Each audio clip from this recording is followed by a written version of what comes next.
Pouce, montrez-moi un peu votre pouce. Il y en a des grands comme votre main. Voilà, hop. Ce sont les Korrigans, de petits lutins vivant en Bretagne, du moins c'est ce que disent les légendes. À travers sa voix et ses gestes, Jessica Moulinet donne vie à ces créatures farceuses et malicieuses. Car les humains dans la nature, la nuit, ne sont pas à leur place. Pendant 15 minutes, cette conteuse nourrit l'imaginaire de son public. On est tellement pris par la vie de plein de choses, du travail, etc. Donc oui, ça fait du bien. Ça me fait toujours rêver d'entendre des contes, surtout en Bretagne, dans le pays. Moi je trouve ça un peu le pays des contes, la Bretagne. Mais alors pourquoi les contes sont aussi vivants en Bretagne? C'est notre question du jour.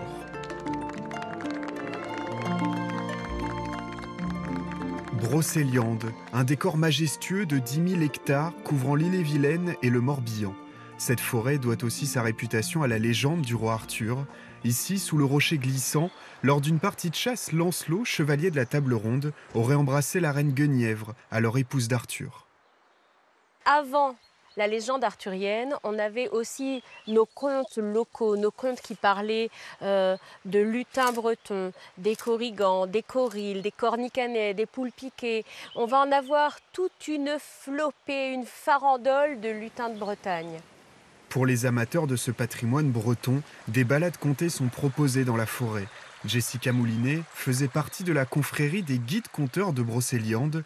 Aujourd'hui, c'est à son compte qu'elle fait perdurer cette tradition orale. Le conteur, peut-être il va chanter une chanson, peut-être qu'il va accélérer la parole, peut-être qu'il va la ralentir, qu'il va se faire une voix douce, ou plutôt caverneuse comme le tonnerre.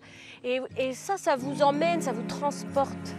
Au XIXe siècle, d'importantes collectes s'effectuent dans les villages bretons.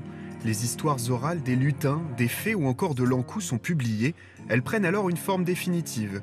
Aujourd'hui à Rennes, sur l'étagère de cette librairie, une trentaine de contes et légendes sont proposés par une dizaine d'éditeurs. À partir du moment où c'est écrit, ça devient figé. Et en même temps, c'est intéressant parce que ça permet d'avoir une référence plus commune que d'avoir une histoire dont tout le monde connaît une variante différente. L'ouvrière offrit son lit à la sorcière, se réservant seulement une mauvaise paillasse qu'elle jeta dans un coin. Depuis 2 ans, Maureen Vinaud se plonge dans ses ouvrages pour enregistrer ses lectures. Non seulement elle logea la vieille, mais elle l'entretint du mieux qu'elle put. Des mois s'écoulèrent ainsi, et l'état de la bonne femme ne fit qu'empirer. Bientôt l'hiver vint. Cette styliste, férue d'univers fantastique, trouve son bonheur dans les contes bretons. Elle a décidé d'en faire des podcasts. Enregistrement et montage terminé, le conte est en ligne. Sa chaîne YouTube a trouvé son public. Certains, ça leur plaît parce qu'ils peuvent écouter ça tranquillement avec leurs enfants. Et d'autres, c'est parce que ça les fait rêver, ça les apaise. J'ai souvent ces commentaires-là, en fait, sur ma chaîne qui reviennent. Merci, c'était très apaisant. Merci, ça m'a beaucoup fait rêver.